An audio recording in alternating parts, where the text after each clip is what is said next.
Olá, gente, tudo bem? Vamos lá dar continuidade ao nosso pós-técnico em enfermagem, urgência e emergência. Meu nome é Kellen Cristina, sou enfermeira, especialista em estratégia de saúde da família e estou acompanhando vocês nesse pós-técnico, tá? Espero estar contribuindo para o aprendizado de vocês e com vocês aprendendo todo dia, né? Vamos lá. Hoje o tema da nossa aula é falando sobre o cuidado do técnico em enfermagem nas emergências cardiorrespiratórias e circulatórias.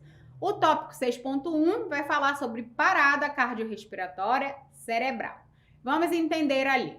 Consiste na ausência dos batimentos cardíacos e respiratório de um indivíduo, não diferente da situação de uma vítima de algum trauma visto anteriormente, tá?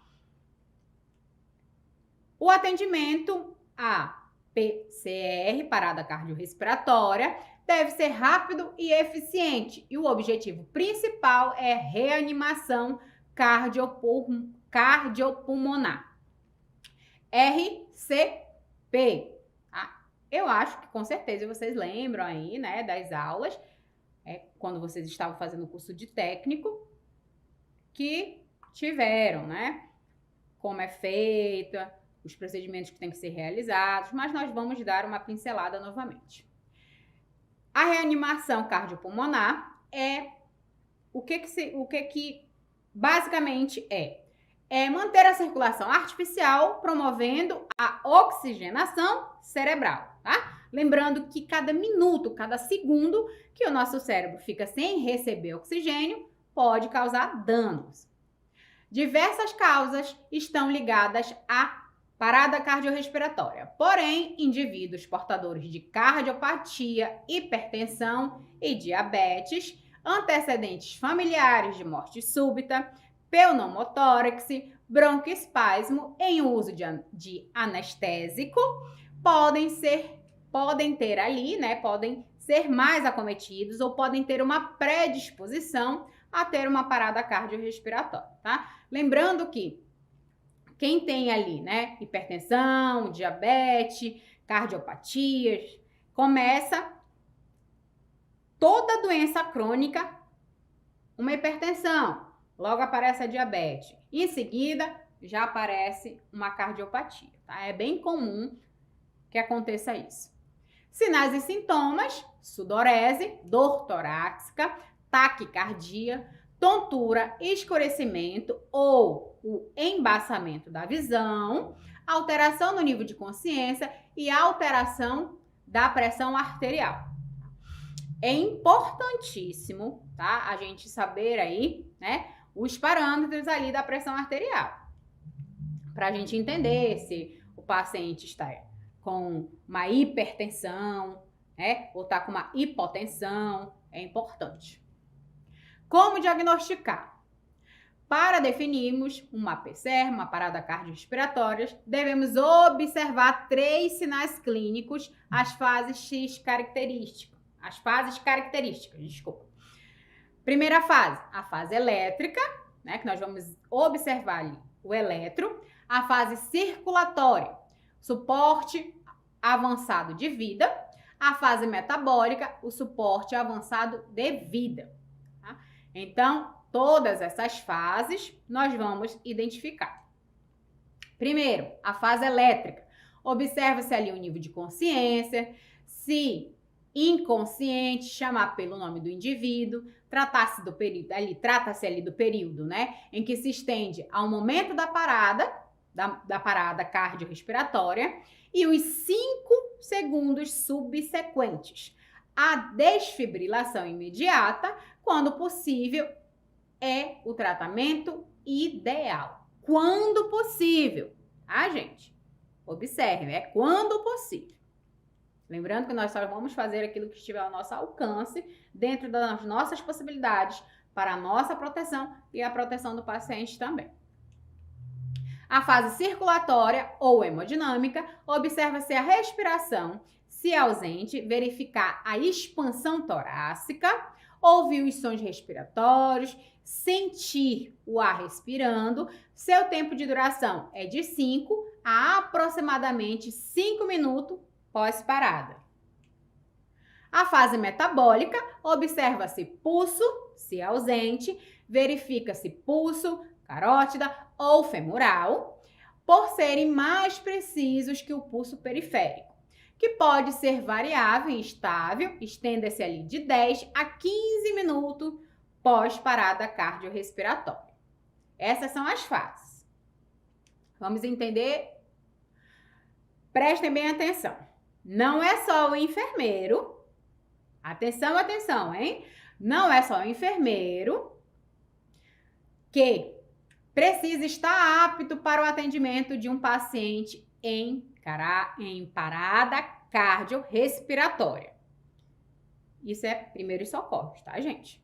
Mas a equipe de enfermagem, como tudo, né? Como tudo ali, todo o procedimento, todos precisam estar capacitados para atender, né? Estarem treinados para identificar uma parada cardiorrespiratória, conhecer as manobras de suporte básico de vida. Então, ali como um todo, né? Toda a equipe de enfermagem e todos os profissionais relacionados à área da saúde precisam estar capacitados para estar ali dando suporte para uma parada cardiorrespiratória, que é o básico, né, gente? Técnicos e auxiliares de enfermagem poderão assessorar o enfermeiro neste momento, inicialmente, e ficar à sua disposição para todas as tarefas que envolvem a necessidade de ressuscitação em uma parada cardiopulmonar. Vamos lá.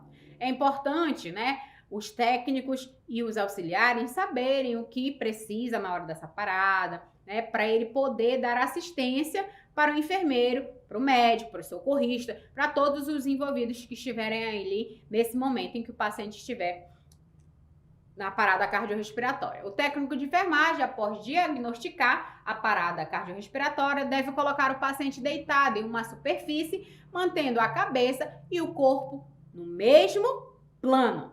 Eu não posso colocar o paciente semiflexionado ou, tá? Ele tem que ficar plano, reto, tá? Retinho. Deve-se anotar, né, que se essa mudança é significativa, pois tradicionalmente a sequência ABC foi modificada para CAB. É uma sequência, tá? Modificada, que são o quê? Compressões primeiro, vias aéreas e respiração. Isso se deveu à necessidade de priorizar o efetivo suporte respiratório. Então, agora mudou para o quê? Compressão, vias aéreas e respiração. Então, antes era ABC, hoje é CAB. É importante, tá? A gente saber essas letrinhas, identificar, para que a gente consiga fixar, tá? No início é bem complicado, né? A gente acha que a gente não vai conseguir, mas entendam, tá? Quem teve aula comigo sabe que enfermagem é rotina, tá? Todo dia, necessariamente, principalmente você vai ter aquela mesma rotina, você vai fazer as mesmas coisas, tá? Você vai conseguir ter uma sequência lógica do teu serviço. Claro que pacientes diferentes, procedimentos diferentes, tá? Mas a rotina vai ser a mesma. Então, você consegue identificar. Os procedimentos, basicamente, têm a mesma sequência, né? Não muda muita coisa, a não ser quando tem atualização, nesse caso. Vamos lá falar do infarto agudo do miocárdio. O IAM, popularmente conhecido, né, como ataque cardíaco, é um processo de morte do tecido, necrose. Então, esse tecido, ele para de receber circulação de parte do músculo cardíaco por falta de oxigênio, né? Ele para de circular ali, então a gente entende que quando está circulando ali, todas as células estão sendo oxigenadas, né? O coração está bombeando, tudo está recebendo, o sangue está circulando ali, está jorrando oxigênio para as células. Quando essas células não recebem mais oxigênio, elas começam a morrer. então inicia-se ali a fase de necrose, né, do tecido. De parte, né, do músculo cardíaco, devido à falta de oxigênio, devido à obstrução da artéria coronária. Lembrando lá de anatomia que nós tivemos, né, com a nossa professora lá atrás, no nosso curso de técnico. Sinais e sintomas: dor prolongada, retroesternal. É um nome bem complicado. Epigástrica, muitas das vezes o paciente, né, que está tendo ali um infarto, ele chega com dor abdominal, eu tô com dor de estômago, né? Ou então ele chega falando, eu estou com dor na boca do meu estômago, quando não se tem um conhecimento, né? Então é epigástrica, né? Aqui, bem, é aquela dor bem em cima, assim, uma dor bem bastante forte. Essa dor epigástrica, abdominal alta ou precordial, irradiando ali, né, pro pescoço, ombro, mandíbula e o braço esquerdo. Mandíbula, né, gente? Porque aí é tudo uma sequência do nosso corpo. Vamos lá. As abordagens iniciais são monitorização, inclui ali monitorar o ritmo cardíaco, a frequência cardíaca, a pressão arterial, a saturação de oxigênio, importantíssimo, tá, gente? Providenciar o acesso periférico seguro de veia calibrosa.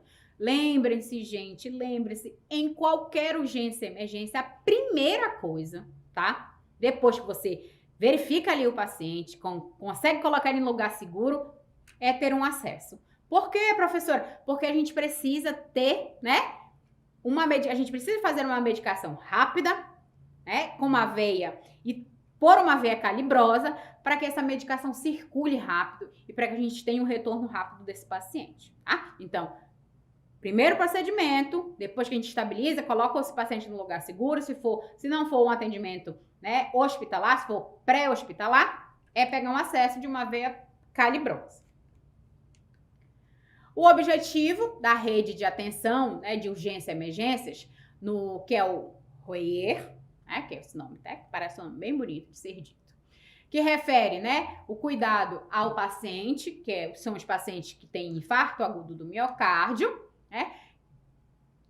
É o atendimento pré-hospitalar. Vamos lá. Observa-se que a diferença entre angina, as pessoas confundem, tá?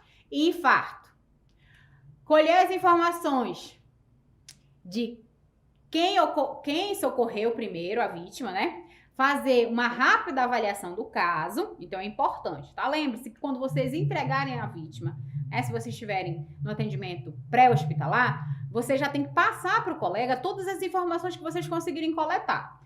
O paciente está com tanto de PA, saturação tal, oxigênio tal, já foi feito acesso no membro superior direito ou esquerdo, ou em qualquer outro acesso, já foi medicado com esse medicamento, já foi feito isso, e você vai passando. Lembre-se que também você precisa anotar, tá? Não é só falado, escrito. Manter a vítima em repouso com cabeceira elevada, identificar, né? Bem como a equipe de atendimento e conversar com a vítima, tá? Eu preciso me identificar, eu preciso conversar com essa vítima para que eu possa colher informações sobre o que houve. Se faz, né, o uso de nitrato, se ainda não foi utilizado, né, administrar o comprimido sublingual e anotar. Verificar os sinais vitais. Lembrando que toda vez que você for fazer um atendimento, é primordial você, se o paciente estiver consciente, você perguntar qual é a medicação que ele toma, se naquele período ele deixou de tomar um remédio, se ele tem alergia a algum tipo de medicação. Importantíssimo, gente. Não esqueçam de perguntar se o paciente tem alergia, porque muitas das vezes a gente não pergunta. Infelizmente, acontece muito, tá, na nossa profissão, as pessoas deixarem de perguntar, tá? Porque sim, existem pessoas que têm alergia a medicamentos que são muito comuns, de pirona. Um monte de pessoa tem alergia de pirona. E é um dos medicamentos que mais usamos em atendimento de urgência e emergência. Na ambulância, administrar oxigênio, né? Monitorando e instalar oxímetro de pulso. para ir ali, né, tentando estabilizar esse paciente até chegar na assistência hospitalar. A assistência de enfermagem na hospitalização. O que nós vamos fazer com esse paciente quando chegar lá no atendimento hospitalar? Manter o paciente deitado em decúbito dorsal, com a cabeceira ligeiramente elevada, administrar O2 conforme consulta médica, geralmente por catéter nasal, que é aquele, né, que fica com um catetezinho aqui no nariz, tá? Com 4 litros de oxigênio. Lembre, tá ali, ó, administrar O2 conforme conduta médica. Sou eu, enfermeira, que vai dizer? São vocês técnicos? Não. De acordo com a necessidade e de acordo com a avaliação em que o médico vai fazer, tá? A conduta do médico é dele. Nós só vamos seguir o que ele achar necessário. Providenciar um eletrocardiograma, instalar um monitor cardíaco e oxímetro de pulso. Basicamente, nós vamos monitorizar esse paciente e deixar ele confortável, tá? Verificar e anotar o pulso e pressão arterial, seguir as orientações médicas quanto à infusão de medicamentos, de acordo com a prescrição médica, tá? O médico vai lá, ele vai avaliar e aí ele vai abrir a prescrição e nós vamos fazer os ritos ali necessários, todos os procedimentos que forem da nossa competência. Posicionar a veia para o acesso, né, de acesso calibroso, né? Lembrem que esse paciente ele já tem que vir puncionado, tá? Lá no atendimento pré-hospitalar. É básico. Cheguei, tem uma paciente com emergência, eu logo tenho que pegar um acesso nele. Mas se por um acaso não tiver, eu vou ter que puncionar o paciente, pegar uma veia calibrosa, tá? Já na punção, colher a amostra de sangue para dosagem de enzimas e eletrolitos. Vamos lá. Puncionei, já pego a amostra para exame. Ah, porque eu não vou ter que furar de novo o paciente. Eu tenho que pensar rápido. Toda vez que eu vou puncionar um paciente, eu já faço mas não tem solicitação. Mas tá aqui. Doutor, olha, já fiz, eu fui puncionar o paciente e já coletei aqui. Vai ser pedido, tá? O paciente precisa fazer exame. Então, a gente já está ali à frente, tá? Porque necessariamente, ele vai ter que fazer esses exames. A ocorrência de sedação por parte médica, né? Atenção especial aos sinais vitais e monitorização, pois o paciente permanecerá mais relaxado. Então, se por um acaso o médico achar, né, por necessário, que a gente inicie ali uma medicação para que o paciente fique ali mais tranquilo, relaxado, aí sim nós temos que prestar mais atenção, tá? Nos monitores, porque esse paciente ele vai tomar um medicamento que relaxa todo o corpo, né? Então, logo, todos os sinais dele vão baixar, né? Mas dentro dos parâmetros, não pode baixar de uma vez não, por isso que a gente tem que ficar ligado, tá? Deixar o desfibrilador montado ali para uma possível cardioreversão elétrica. Após a estabilização do quadro, manter a vigilância constante desse paciente. Lembrem-se, tá? Nosso carrinho de parada, ele tem que estar organizado. Tudo tem que estar bem ali, tá? Arrumadinho em cima, não faltando nada, porque se precisar, está a posto. A enfermagem tem que trabalhar com antecedência, tá? Vamos ainda continuar falando sobre os desmaios, tá? E as síncopes. Vamos aqui. O desmaio, a perda súbita ou temporária ou repentina da consciência devido à diminuição do sangue e oxigênio no cérebro. É comum, né, que se a pessoa em crise de hipoglicemia, ela pode chegar a desmaiar, porque a glicose dela baixa, que ela fica sem força e ali ela pode, né, ter ali um desmaio rápido, ou mesmo só perder o sentido ali por um curto período, mas é comum, né? Ter uma síncope também é o termo médico utilizado para descrever a perca da consciência, popularmente ali conhecida como um desmaio. A lipodemia trata-se da sensação de perda dos sentidos e da força muscular. Então, assim, geralmente você vai levantar, você tá sentada, você vai levantar e você perde a força, você não consegue segurar suas pernas, né? E você vai e cai, não consegue manter ali o seu tônus, né? Você não consegue deambular, você perde literalmente suas forças. Então, você perde a força muscular, mas sem perda da consciência, né? Você está consciente ali, diferente do desmaio, tá? A convenção e aí a perda da consciência e com integral a convenção das funções respiratórias e cardiovascular. Principais causas: hipoglicemia, cansaço excessivo, fome, nervosismo intenso, tá? Emoções súbitas e susto. Por isso que é importantíssimo, tá? A gente ter cuidado, com esse negócio de estar assustando as pessoas, ou até mesmo na hora que a gente vai dar uma notícia para pessoas, a gente tem que saber, né, como falar, da forma que vai falar.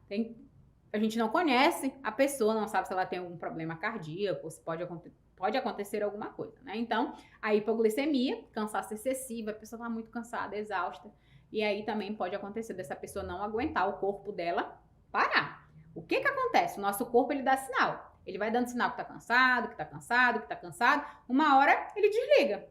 É a forma dele dizer que ele não tá mais aguentando, né? É como um carro, não é? O nosso corpo é uma máquina. Então, ele vai dar sinal de que algo não tá bem. Acidentes também pode acontecer, principalmente o que envolve a perda sanguínea, né? Choque hemorrágico, dor intensa, né? Prolongada, permanência em pé, muito tempo em pé, né? A gente vê isso muito, acontece muito, né? Em formaturas, em trotes, em faculdade, acontece.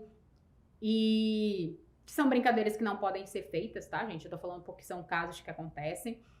E mudança súbita de posição, de deitado para em pé. Às vezes você tá ali deitado, você levanta rápido demais, abruptamente, e aí também pode acontecer, né? Porque a circulação vai muito rápido, e aí também pode acontecer um desmaio ali repentino. As síncopes também podem ser provocadas por dor cardíaca, tá? E vascular graves e que podem botar ali em risco a vida do paciente.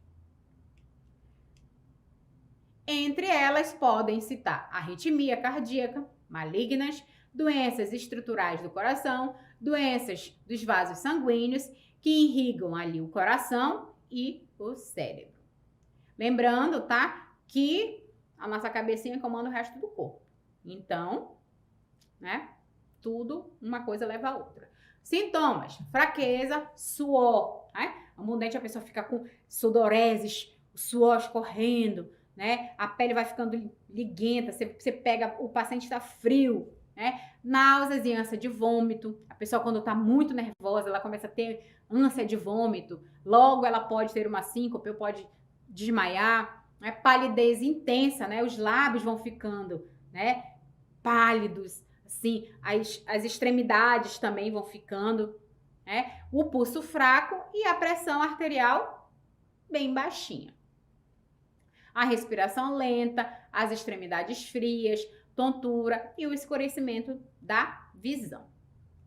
Por que é importante, né, a gente saber esses sintomas? Porque quando o paciente chega, né, para receber o atendimento, ele vai falar o que ele está sentindo. Claro que ele não vai falar a respiração lenta, as extremidades frias. Não, ele não vai falar dessa forma, né, gente? Ele não tem o conhecimento que nós temos. Mas, basicamente, ele vai tentar ali, né, traduzir para você aquilo que ele está sentindo. Então, ele vai falar da forma que ele sabe, mas você, com conhecimento técnico e científico, você vai conseguir identificar.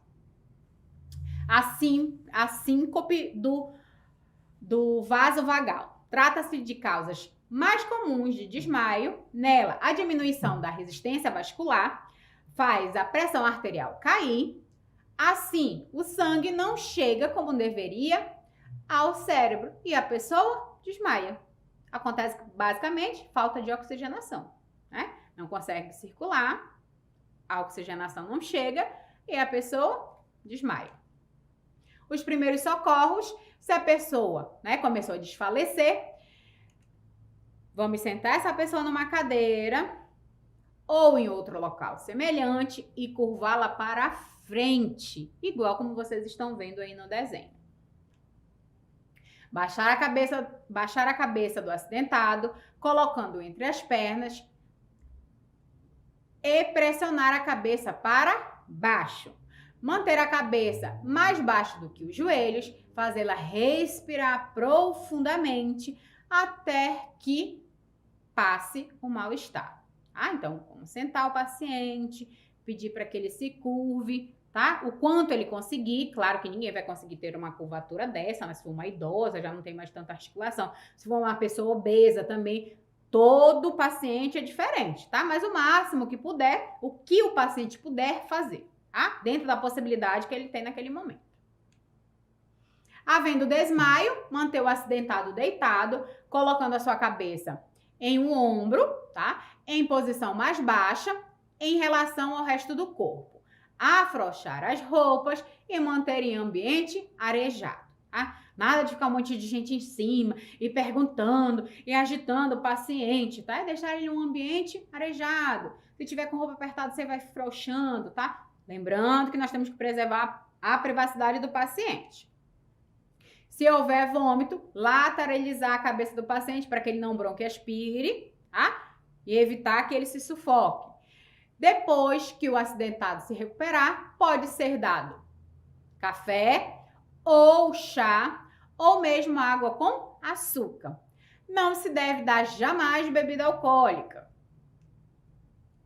A lipodemia é uma alteração súbita da consciência, podendo chegar até a perda da mesma, que é uma síncope. O que nós temos que fazer, né? Ela é precedida de sintomas tal como tontura, enjoos, náuseas, mal-estar gástrico, palidez, suor e escurecimento da visão.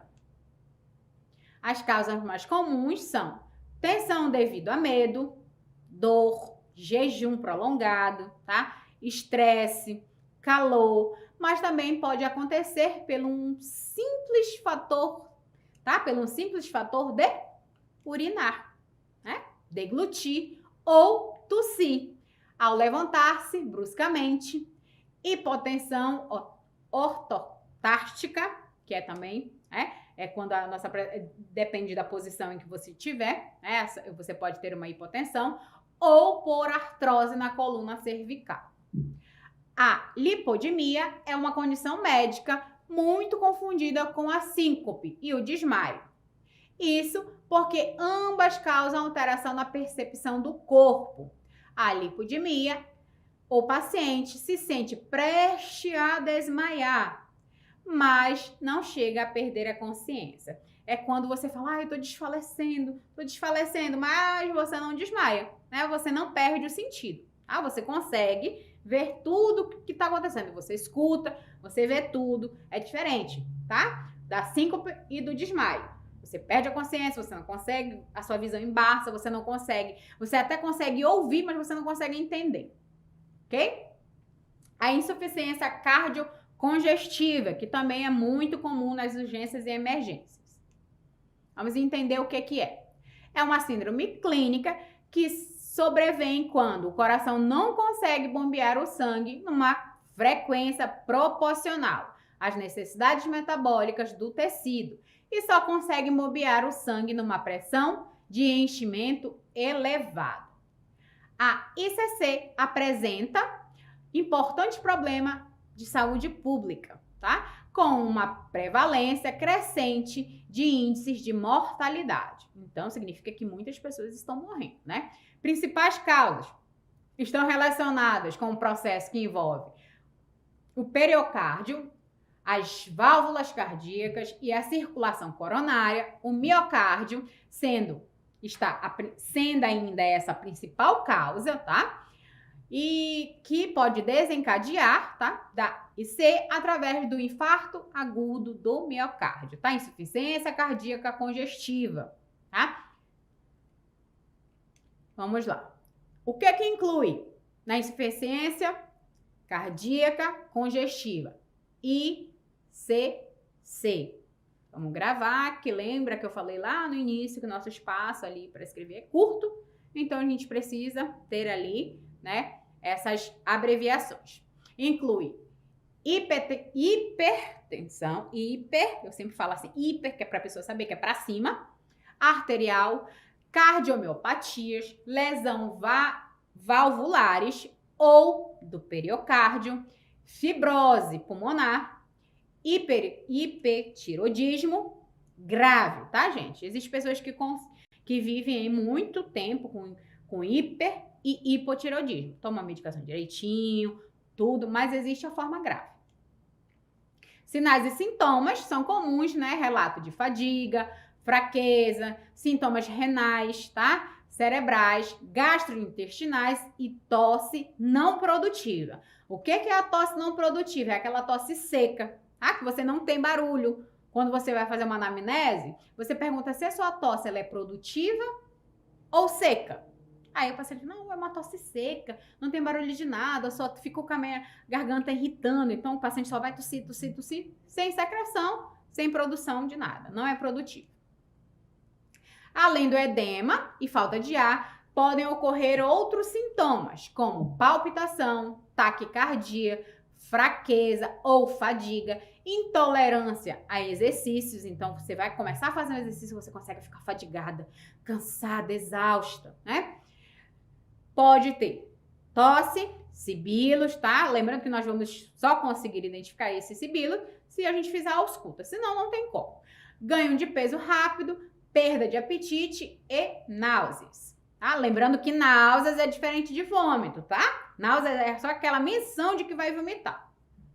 Vômito é vômito mesmo, você jorra, vomita, tudo aquilo que você comeu.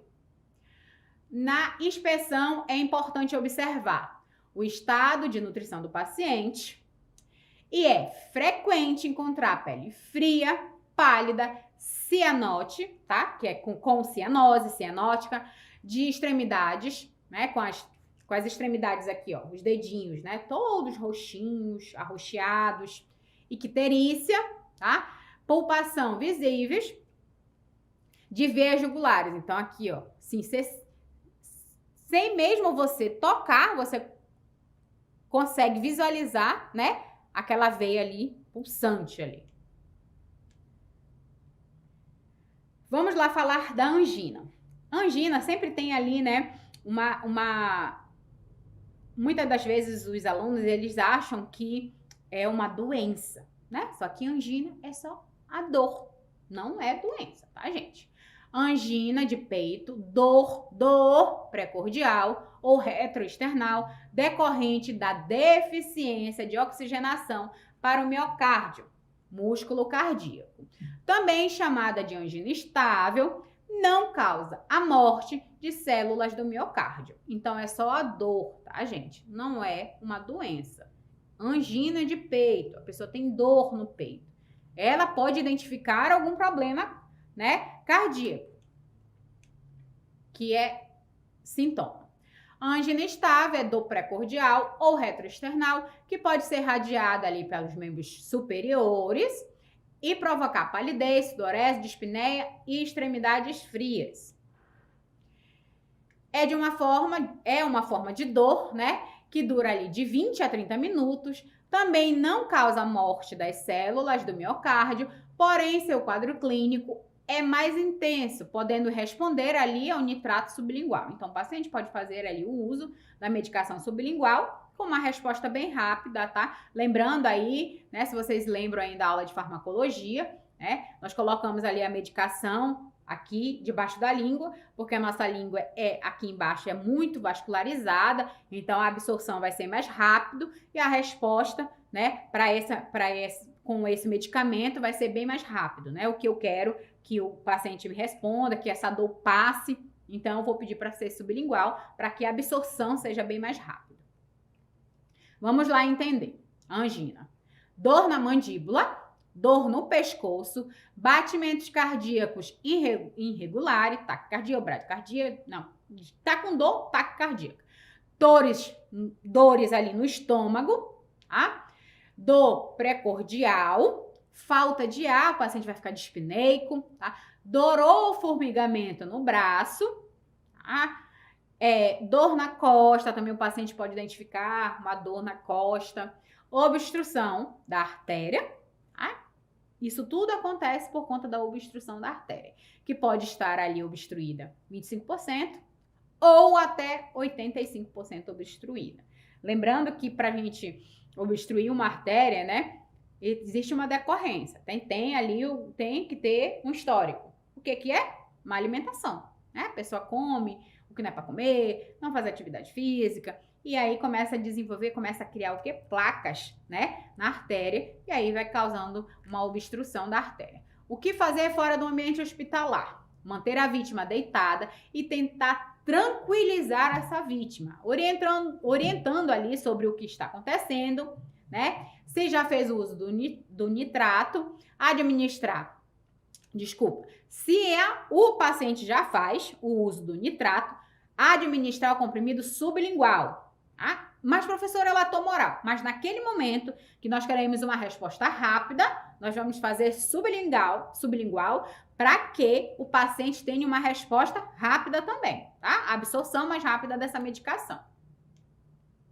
Chamar o socorro médico, verificar o pulso, manter a cabeceira elevada, facilitando ali a oxigenação, manter as suas roupas afrouxadas, principalmente cintos, botões e gravatas, tá? Se for mulher, né, geralmente está de calça jeans, afrouxar. Se for homem também, aí se tiver de paletó, de gravata, você solta, deixa o paciente bem relaxado, tá? Para que essa dor ali, né, já incomoda muito, então eu tenho que manter o meu paciente confortável. Tá? A assistência de enfermagem no ambiente hospitalar, já no ambiente dentro do hospital, é manter o paciente deitado em decúbito dorsal, com a cabeceira ligeiramente elevada, seguir as mesmas orientações para um infarto do miocárdio, tá? Infarto agudo do miocárdio. As mesmas orientações. De acordo, tá, vamos lá, gente. Antes de eu encerrar, eu quero pedir uma coisa para vocês. Toda vez que vocês forem realizar todo e qualquer procedimento, tá, gente? Lembre-se que cada paciente é um paciente, cada paciente tem uma história diferente, tá? Então, nós temos que analisar, naquele momento, não só a doença do paciente, tá? Não só o que está acontecendo com ele. Nós temos que analisar a pessoa num todo, tá? A visão holística, né? Eu sei que é uma urgência, uma emergência, nós temos que ser rápido e ágil, mas nunca esquecer que nós trabalhamos com o cuidado, tá? Nós estamos aqui para cuidar, então nós temos que ter um certo cuidado com o amor dos outros, ok? A gente se vê na nossa próxima aula. Beijo, tchau!